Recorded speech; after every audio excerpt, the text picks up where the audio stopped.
Hey there, bestie. I'm Lori Me, your What to Read Next podcast host. Join me as we dive into exciting new reads that'll have you reaching for your TBR pile in no time. From group mysteries to spicy romances, we'll explore it all and help you find your next favorite book. So grab a cup of tea, cozy it up, and let's discover some amazing reads together. Welcome to the What to Read Next podcast. I am so happy to be back and I'm chatting with BFF Becky from Too Stupid to Live. We're good friends and we're podcast friends. We've known each other for quite a few years. We were on the same podcast network once upon a time, but I'm no longer part of the network. She still is. And there's tea for that, but we won't share that tea. There is? No, yeah. No, there isn't tea. There isn't tea.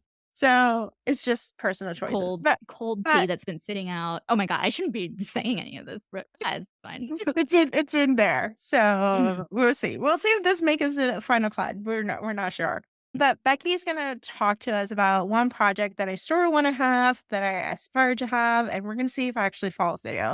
And it is, I sent to my podcast chat. I have a group chat of other podcasters, which you'll see in the show every so often. And I say, I want to have a reading project this summer. I want to read like basic categories. And I share 4 categories and 2 categories. One of them, I already have an idea how I'm going to work on it. But the one that won, and I have no idea where to start, and I need help, is the Alien Monster Romance. I combine them together because it's men are trash. We might as well just go for something else. In this world to fall in love with.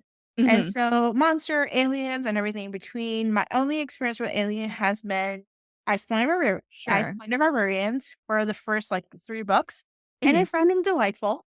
So I think I'm pretty sure that I'm actually going to like this genre. I'm going to like this project. But Becky's going to help me with this project. So first things first, Becky, tell us how are you doing? What you've been up to? I am doing great. I am so excited to be here. I still consider us part of the same network just because we're on the same chat. So I'm like, this is the network. Like anything else is just like text at the bottom of the webpage of our podcast. We're the network. No, we should do our own fake network, or we just put our podcast chat as like a network of we should do it. I'll bring it up to the next podcast meeting because we do read. So. Yeah, and people and you know what? I think who isn't going to believe us if we're just like, yeah, this is part of the podcast chat network, and then people will be like, impressive. Yes, I think I'll bring it up to the next podcast chat to see what are our thoughts about creating our own network. And really, yeah. I have a dream to build a network, so I think it would just be an opportunity. I think you could do it. I'll join. I'm already in. There we go.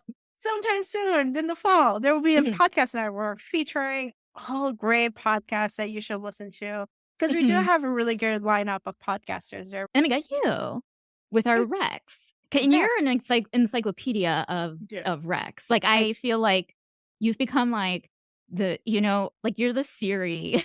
I do. I think that's my love language is there's 2 things I love. I like reading. I don't love reading as much as I used to love reading.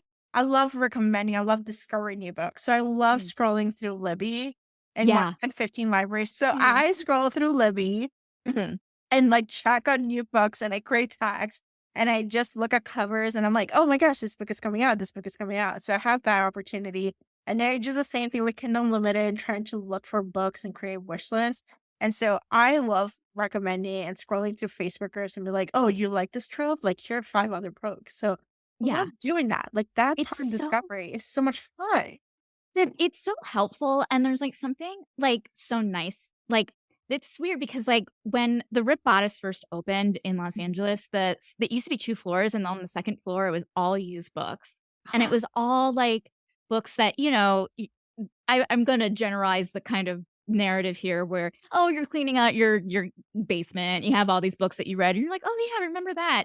And you go and you donate it. And it's there was something so sweet about picking up a used book, a used romance novel in particular, and being "Here you go, sweetheart. I enjoyed this, and now I'm gonna give you that gift," you know? Yeah. And I don't know, they don't really have that many used I don't think they do the used books anymore, but, like, I don't know, there's something that, like, oh, when you have, like, your podcast and your recommendations, and also, like, She Reads Romance, other things, it is nice because, like, I think it's so hard to make decisions these days, like, it's so hard like, we live in a world where it's impossible to just make an easy decision. Yeah. And the fact that we have, like, people like you out there who can kinda just, like, help us navigate the waters, feel less overwhelmed. This is just to read a book. Can you imagine what, like, people need to decide when it's, like, they have to do their life and stuff? Like, wow. I can't even decide what to read next. No, I actually had that problem. I had the problem. I used to have the problem not having enough books to read. And that's how Mhm. this book started, this podcast started, because it was like, I need recommendations. And Yeah. somebody's gonna give them. And now I have the problem that I have way too many recommendations. So I started like my Goodreads it says that I have started 116 books. Oh, Like, same. Yeah. and I'm like, yeah, I may finish some, I may not finish them. And I think in some ways, I think I'm planning to do an episode. It might be premium, it might be like you might have to pay for this, but it might be the books that I DNF for sure. And the Mhm. books I DNF that I started, but I just felt that I just didn't feel compelled to read them right now. Huh. Yeah, and that's another thing, like, I think is, like, for me personally is, like, I sometimes have trouble going on my Goodreads to seeing all the stuff that I didn't finish because 'cause I'm like, Yeah. it's just, like, I don't know, like, we were talking about, like, being a parent, like, before we recorded, we being a parent to our younger selves, and so Yeah. I think that, like, sometimes when it comes to reading, I still get in the mindset of being in English where you have to finish a book and you have Yes. to know it and you're gonna be tested on it, and there's, like, a teacher looking over your shoulder, ready to grill you about this book. So there's, like, this level of, like, unconscious guilt you feel when you're like, "Oh, I didn't finish." We have an acronym for it. We have a DNF when it's like there's no DNF for any like, watching the 6 o'clock news, you know what I mean? Why does it have to be for books? It's very interesting. It's very weird. It is very interesting where we are. Yeah, it's like, I don't know. We're coming to an end. We're coming to a season where it's like you just kind of trust what comes and Mhm. instead. But yeah, I start way too much. It's hard for me to read right now. It's okay to listen to books. It's definitely I have way too many options. And I think it's like I can hyperfixate. I think Yep. like my anxiety, I have anxiety. It looks similar to ADHD, ADD, but Mhm. for me, hyperfixation was, like, a big part of it. When I was, Yeah, like, yeah, yeah. all in, I was, like, just in, and I'll read, like, 5 books, and I'll do this. And, like, I as I got healthier, it's been difficult to hyperfixate anymore, to have Yeah. that sense of, like, tunnel vision that I can only do this right now. It's like, Mhm. now my world's a little bit wider, and there's more distraction, there's more opportunities, there's more things, there's more interest. And it's like, how do I make sense of this world where it's wider and Yeah. yet I can't sit still because I have anxiety?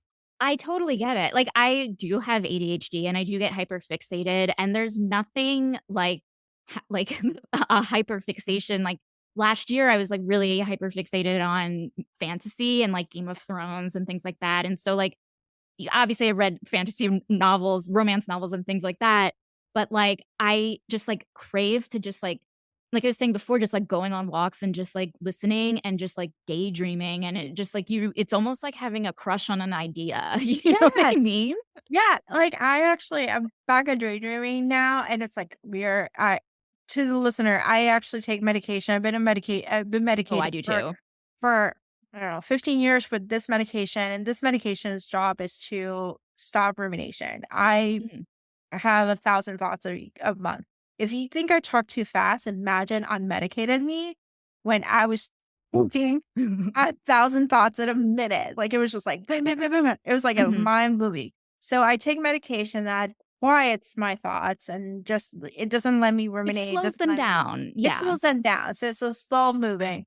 And so I actually now I've been able to create space where I can actually daydream and I can actually Mhm. think about life in a different alternate reality and to think about it not in a way just going back to that childhood self where you just like go off and you just play with Barbies or play with Mhm. Legos and you like imagine the world of like them living and doing those different activities and imagine those activities what they would look like. And so Mhm. it's going back to that place and exploring like what it's like to be reading for joy again, Yes. Yeah. Yeah. not for a job, for Mhm. joy. And not even for a podcast. And this Yeah, isn't saying that, like, doing my podcast or doing anyone else's romance podcast is, like, a burden or anything, but, when you read a book and you record something and you put it up, it's a level of responsibility that's different than just, like, reading for joy. Like, yes, reading for joy is just, like, you have no end game, and I think that we live in a world where we're all, like, monetizing our hobbies.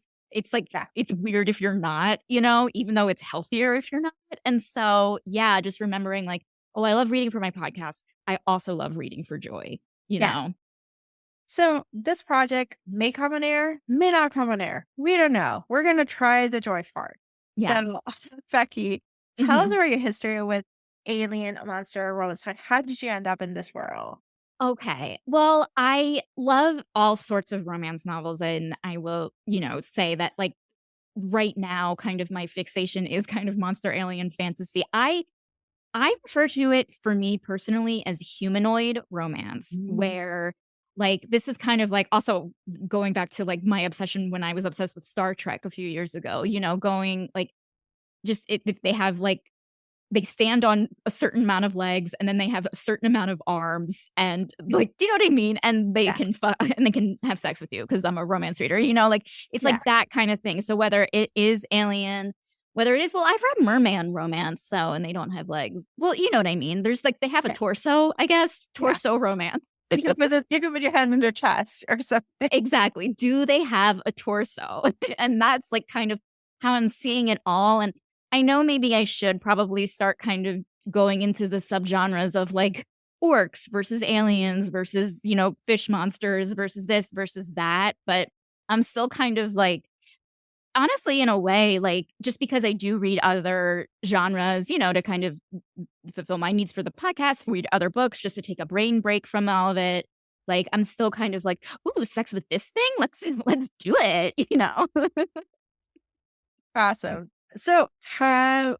What do you suggest when for someone who's starting out in this journey?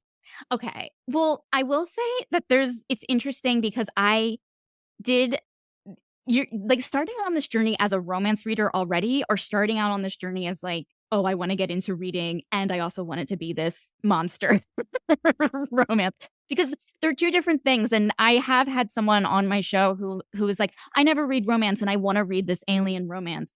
Ended up loving it. She loved it. And I thought she was never going to look at me in the eye again. Well, there we go. So trust. So in this case, we're gonna do this because we're doing this for me.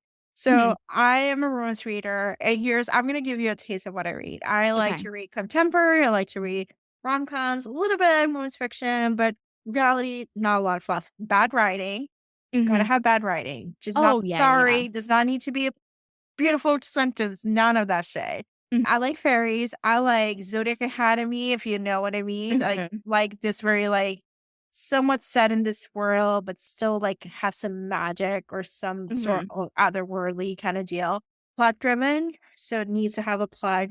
I'm okay with just smut and a little bit of plot. That Mhm. works well, but not a lot of character in depth. Like I don't need to know everyone has a tragic mood. I don't need to know the whole dissection of the tragic mood. Yeah. Yeah, yeah, yeah. Need to know a Are little bit. you okay with, like, okay, it's mentioned in there just to Yeah, have it?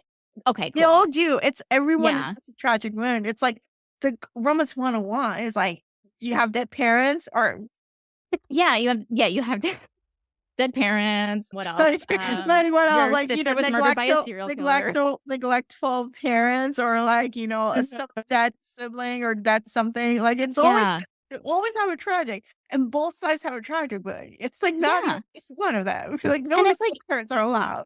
yeah, no, yeah, it's very funny because it's like it's sometimes it's like, "Oh, I'm so uninteresting. I only have like I always feel like, "Oh my god, is this person that I'm writing so not that I write, but I'm thinking about if I were an author, it's like, oh god, this person has, like, a really good relationship with their siblings and their 2 parents, like, I they're personally boring would as love fuck." I would love a romance to be similar to Generation. I saw someone post this day. It's like, "I'm an interesting person, but I call my mom every 5 minutes." I'm like, sometimes you Right. just need to have someone like, "Mom, do you have allergies?" At age 43. "Mom, what Yeah. do I need to eat? What can I do for food? What did you do for food for my brother?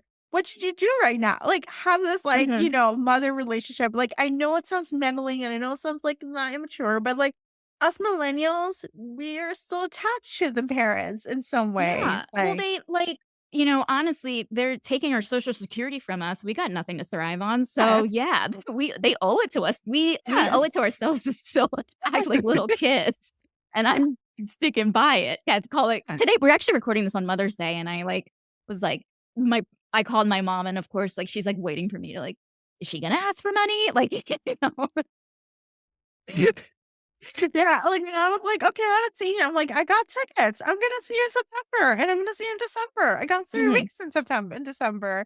Like, you'll see me when Yeah. you see me." I'm her favorite child. My brother's her favorite Aw. child. We both are her favorite child. But my brother Yeah. gets to be fed every morning and every afternoon by my mother. So if Mhm. I'm obnoxious by just calling her once a day or multiple times a day, it's nothing compared to my brother who Mhm. gets, you know, breakfast, lunch, and dinner. So, okay, so as someone who has a romance journey but wants to dive into alien monster specific, Mhm. where do you think you should start? As someone who's we're likely obviously you're gonna start with like the obvious answer is I Spy a Barbarian. It's probably gonna be the first answer people come in. But Mhm. then you do I Spy a Barbarian, you read all 20 books and you're like, okay, is there any world outside of Ruby Dixon that I need to try out? Right. Well, I will say, like, ask yourself first, like, do I like because there is like sub genre of monster romance Yeah, now where you have your very sweet monster romance and then yeah, your very dark monster romance. yeah. So, okay, so you're into very sweet. No, I don't want too sweet, too no, and I don't want too Mhm. dark, no. Okay. I'm not a dark I do read dark romance. I actually Mhm. at the group, I read the most dark romance from the group, but Mhm. I don't like dark romance. I Have need you to okay. yeah, Have you read any Finley Fenn? I no, don't Okay, see, I don't know. Okay, first, I don't know if that's dark romance, but I think it is. okay. It's They have weird. trigger warnings. Does he have trigger warnings, like a whole long page of it? Like, Trigger kind of warning, orcs. listen. Yeah. Trigger warning, there are orcs. Well, the thing is that, like, what makes her books very interesting is that, like, orc culture and the way that orcs, like, view sexuality and, expressing your sexuality and your openness and, like, the rules of their society is very it's like they do it in taboo ways for humans. Oh, So I think this is sometimes like when kink? yeah, they all How's fuck that a each kink? other. That's not Oh, dark. That's okay. just kink. That's just like good old sexy, smutty. Yeah.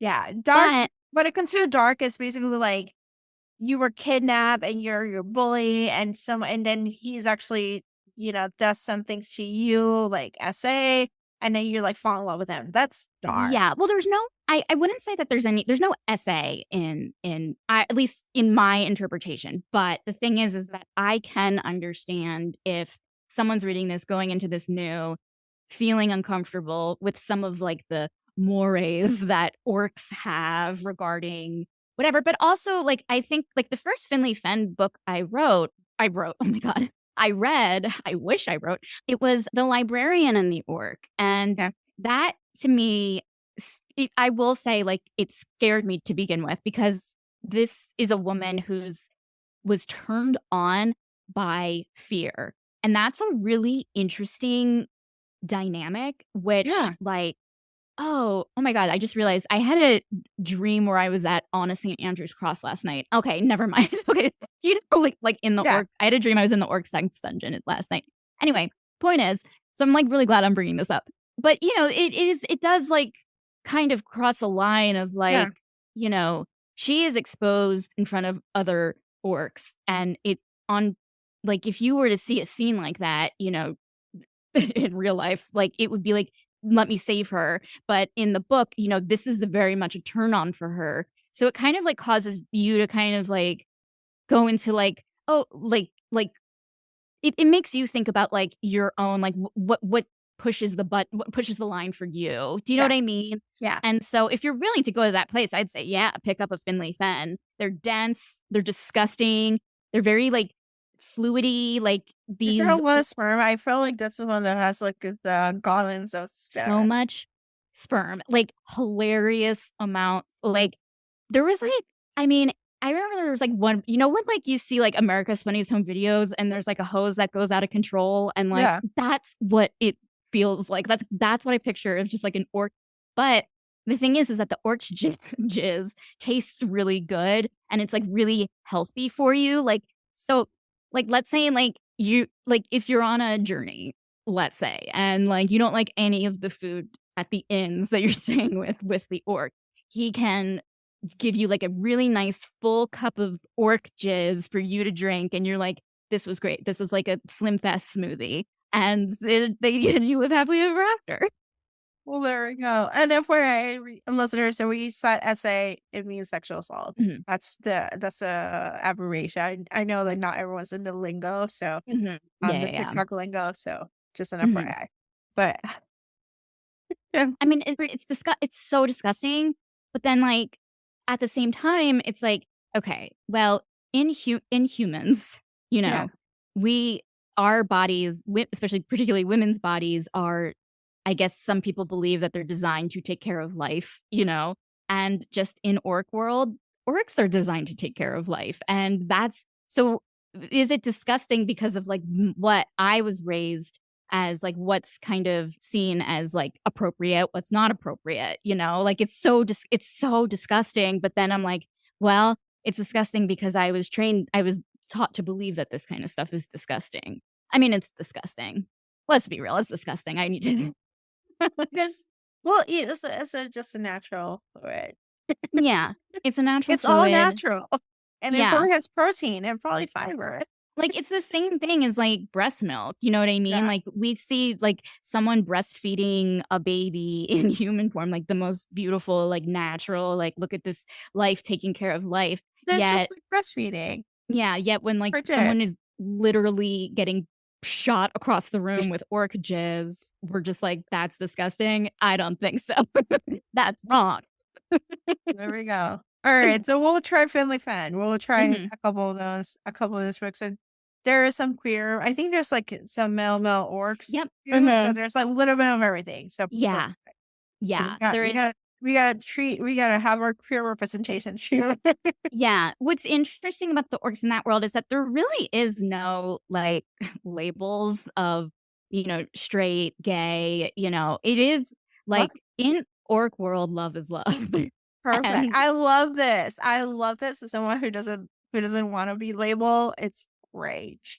it's nice to just, like, see, like, the way, like, these orcs are, like, they think the thing is that, like, don't judge a book by its co like, that's kind of the thing, and, they seem so grotesque and so monstrous, but they're, like, actually have, like, a really healthy society, and yes, there are flawed characters that lead to, like, flawed, things in that world, but it is I mean, I spent, I think about their Orc Mountain all night. Like, I spent hours just thinking about Orc Mountain.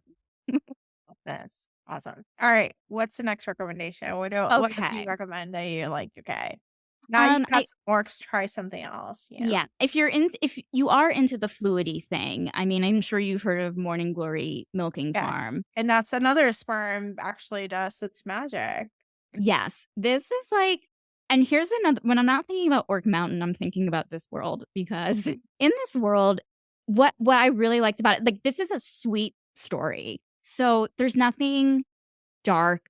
There's nothing like it is kind of I mean, it is very sexy, but I think plot-wise, it's very reminiscent of like a Hallmark movie. It's boy meets girl. It's really cute. It's really sweet. Except boy meets girl. Boy's a minotaur or a centaur. I always get those two confused. Apologies to the minotaurs and I think centaurs it's a out there. minotaur. I Minotaur? Okay.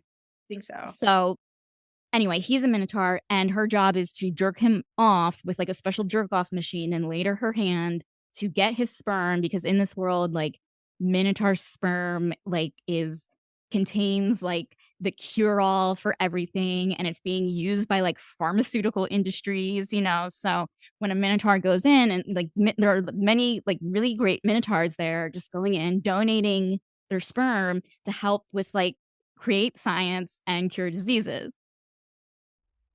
Stem cell research. This is a woman in STEM having this moment. Pretty much, yeah, and so there's another thing I think about of, like, how how did this come to be? Like, I have so many questions, and I love thinking about those questions of like, who realized that this sperm works, and like, how did this all you know what I mean? Like, that being said, it's a really cute romance novel, but it's just hard for me not to like kind of when I'm unable to sleep at night think about like the work of that book. Yeah. It's very cute though. It's very I wouldn't say it's as disgusting as like the Finley Fen, because sometimes with the Finley Fen books, you know, like y- y- you'll see the characters like she's still things are still dripping out of her throughout the day versus this where dare I say it's more realistic where you clean yourself up or Yeah, you otherwise you know. get a UTI, so No, oh yeah, there's never any UTIs. No, no, no, no, no. Have you ever read a romance novel where someone gets a UTI? no, nobody Yeah. gets a UTI, no matter how crazy and the sex is and the fact that people don't flush it out. Mhm. Nobody gets a UTI. Nobody gets a pain I I'm putting this out like as a challenge to anyone except or a me because yeast infection, like or yeast infection. any kind of vaginal thing. Yeah, like any type of like common vaginal thing that happens, particularly after you have sex with someone for the first time, or just by just having like intercourse or whatever.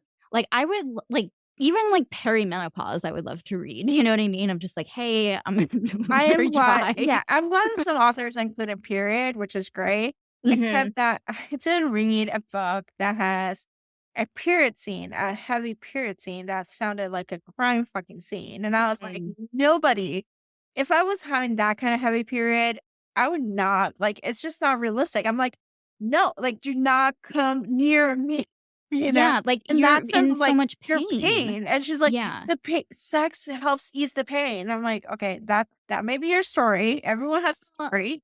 But, like, orgasms help ease the pain, and, like, Yes. you don't and so sometimes I feel like with those books, it's like, yeah, sure, a little clitoral stimulation can help with, like, Yes. your whatever, but this is just like, oh, they're just, like, It's just going like a whole crime scene, and I'm like, yeah. it's a crime scene,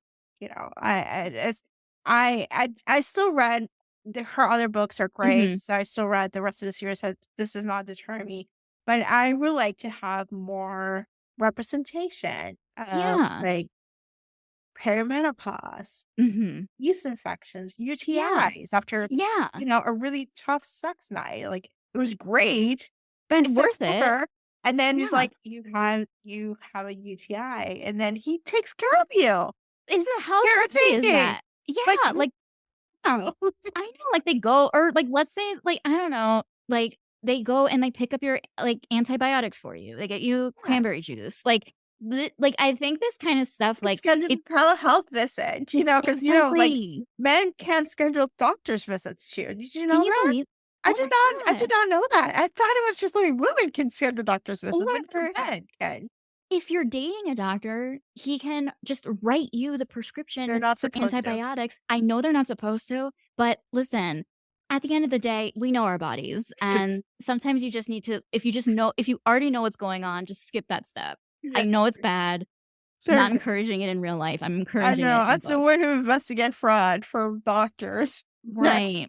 Yeah. And as someone like my sister-in-law, I ask her to write prescriptions for me all the time. She's like, "No, like I'm not No. gonna lose my You're job like, over you." "Please, please." It's like, no, you actually have to see the person. Yeah, It's a real issue. It's not, I know. but Sexy yeah, in a book though. Sexy in a book sex though. in the book, yes. So Okay. we're giving, authors like another opportunity to give us what we are asking for. Yeah, you can be like these are I know that romances are fantasy and that's why I read them the fantasy whatever, but like you can insert a lot more reality into it than maybe at least for if you wanted to please me, yeah, or and possibly other people. You can insert more like realistic things into it. You just, use creativity to kind of make it seem not as annoying and inconvenient as it is in real Yes. life. I think this is like a different spice it up outside of the wounded. This is a turtle wound. Like they can, that's a conflict, that's a struggle. It's better Mhm. than the dead parents, sometimes. 'Cause, like, you get to remember, like, every parent in the goddamn romance novel that I read is dead Mhm. Yeah. or just Yeah, yeah, yeah. doing the stuff. Like, as we start with the wounded stuff, like, this is another wound they have. We can Mhm. actually explain. Yeah. Yeah. Alright. Let's go back to do you have some aliens now? Okay. We talked some orcs, Alien. we got some minotaurs. Okay, Let's so there is well, with the book that I brought up earlier, this is Alien Hanukkah Romance, which Ooh, I think the author is Julie K. Cohen. okay. And this book that we read was Whisked Away by My Blue Alien. And those books are like, they're very silly. But again, like it actually does a good job kind of like combining, like, dare I say, combining the Ruby Dixon universe with the kind of wholesomeness of the Morning Glory Milking Farm Yes. universe. It is a very sweet love story, but it also takes place like a few years like after like aliens like completely took over Earth and like Earth is so different. Like it's and I think it's like one of the most brilliant things I ever read because it's like yeah, like, there were, like, humans enslaved, and there was this huge war, but, like, nope, we're not telling that story, folks. We're telling a really cute love story post-alien invasion war where, and it was just it sounds on paper that it doesn't work. It worked for me. I really liked it. It was very Okay. cute. Okay, you have me at cute, you have me at, like, silly, you have me at Hanukkah. You have me at, like, a Yes. whole I like, a had you at whole Hanukkah. different thing, you know? Mhm. So, it sounds Like like a silly Hallmark movie, with yeah, yeah. aliens. It's like silly Hallmark movie with, like, kind of the strangest sex you'll ever read, and but also, like, I don't know, it's brilliant. I think these books are brilliant. Alright, so we gotta talk about special peens, Mhm, special, like, vibrating spurs, different ridges, different spaces. Do you have any ones you suggest to have, like, mhm. special Well, in superpowers? in this book, in Whisked Away by My Blue Alien, he has 2 penises, and I think about this is another thing I think about when I can't sleep at night because in this alien world, like there's one penis is for pleasure and the other penis is for mating. And so these Oh, alien I isn't thought that it was interesting? PP. I thought it was double penetration. No, but they do double penetrate, Okay. but one only one like, one penis is kind of like the equivalent of, like, the clitoris in a way, of, like, it exists only for pleasure, and then the other penis is there for when you find your mate and you're ready to procreate with. Okay. So, it kinda blew my mind a little bit because, like, can you imagine living in a world where, like, men decided that sex can also be for pleasure and not just laying claim on property, on territory, on land, on women's bodies. Like, it blows my mind. Like, I'm like, I wanna live there. Like, I truly believe if we wanted to dismantle the patriarchy, we just give men another penis, just their fun penis, and then we'll be fine. I know I'm not correct in that, but it is very it just, like, again, it's very fascinating to just really think about in case, you need a hyperfixation on anything, like, these are this is it. I love that. Oh my god. This episode will get explicit ratings. Oh, please. Yeah. So Apologies. oh, no, Apologies. no apologize. Oh, okay. Apologizing. Sex is positive here. We're But not yeah. we're positive, like, it is part of our human nature, it's just part of it, so and honestly, there's something to be said about reading smut or reading spicy or reading however Mhm. you wanna call it, I don't have an issue with that. There's Yeah. something to be said about exploring your sexuality, exploring in a way that feels good, it feels pleasurable, and it feels like, safe to do it, and I think books Yeah. allow you to do that safety space. 100%. And I think that, like, things that, like, you know, for yourself, if you think is weird or something that you think about and you're like, "Oh, I should be ashamed of feeling that way." They exist in books and it's like a Yeah, great place, and there's nothing to feel ashamed or yeah. weird about or anything. We want yuck your yum, and just Never. like we don't want you to yuck our yum, so it's Is it so hard, folks? okay, Becky, tell us about episodes that have aired recently for your podcast so they should tune in. Um, Sure. Episodes are coming up in the next couple weeks, and it will posting, because this is coming out like I think first week of June.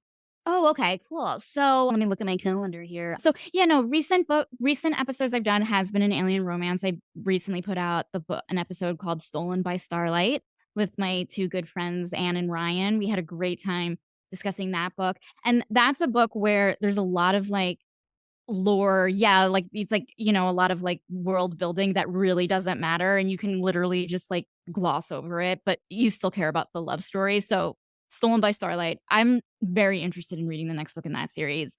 I have an author coming out, or an author on the show on an episode. Her name is Marion Bruno, and she wrote a book called The Exception. I I don't know if it's a romance. I will tell you the premise, and I'll let the romance landia decide if it's a romance or not, because whatever. But it's a book about a couple who they're trying to conceive and they're having fertility problems and it's very stressful. And so, in some way or another, they decide what's best for them is to take a month-long break from each other and sleep with someone else. And it gets obviously very complicated, but it is like kind of a really interesting take on a second chance romance with the first chance couple, if that makes any sense at all. Yeah, yeah. It's just like I think it's really funny. Like I love the way, like I love like kind of the prose of the main character. And I just think like if you want like to read a book about like a funny, flawed woman just like trying to fit in and feel like she's doing things right and feeling like she's never doing things right, like I highly recommend The Exception. I am excited. I actually, I think I told this at a voice memo to picture. I was like, I have no hangups with cheating. Cheating is, I know cheating is bad and stuff like that, but I don't have any charge around it. I can read books about cheating. It's just this. Like, it's about choices, about like, communication and stuff like that. Mhm. There's cheating that's obviously really bad, like scandal. And there's Yeah. cheating is like, like you kiss someone, you're like, you were in a situation with somebody else, kind of deal. Like, they're not the Mhm. same. Like, you have to take the story, you have to look at the whole story to understand Exactly. where does it fall in the spectrum? I feel Like, like there's 2 types of cheating. There's a scandal cheating, yeah, looking only at Bravo. There's scandal cheating, and then there's Summer House cheating yes, with Kyle and Amanda. yeah, like, So, this is Summer House cheating. yeah, yeah. So this is like, so I have no charge. It is. My childhood taught me not to have a charge around it. Like Mhm. it didn't matter. So Yeah. yeah, I'm not opposed to books about cheating. There should be a listicle. My mom's working on that listicle of books about cheating. So Oh, I've put I'll post it on the newsletter and I'll post it on the blog once it's mhm. live. But Nice. yeah, Yeah. And so I had an episode with Marion who wrote that book, and that's coming out soon. And we just had we had a really great conversation. It was really nice because, sometimes I do have episodes with authors called How to Tell with TSTL. And so that was one of those episodes. And it's just really pleasant. So yeah, look out for that. there we go. All right, Zaki, tell us where we can find the podcast, where we can find you online. Okay. My podcast is called Too Stupid to Live. You can listen to it wherever you listen to your podcasts. The website is tstlpodcast.com. You can follow the podcast on Twitter and Instagram at TSTL Podcast. I personally, Becky Feldman, am also on those platforms, blah, blah, blah. Beckles212. I'm also Beckles212 on TikTok. Thank you, Becky, for being on the show. Thank you for having me. It's always great to be here. Thanks for joining me on this episode of the What to Read Next podcast. If you enjoy our bookish conversations and want more recommendations, don't forget to subscribe so you never miss an episode. Also, head on over to the What to Read Next blog for a list of books mentioned in today's show. Happy reading!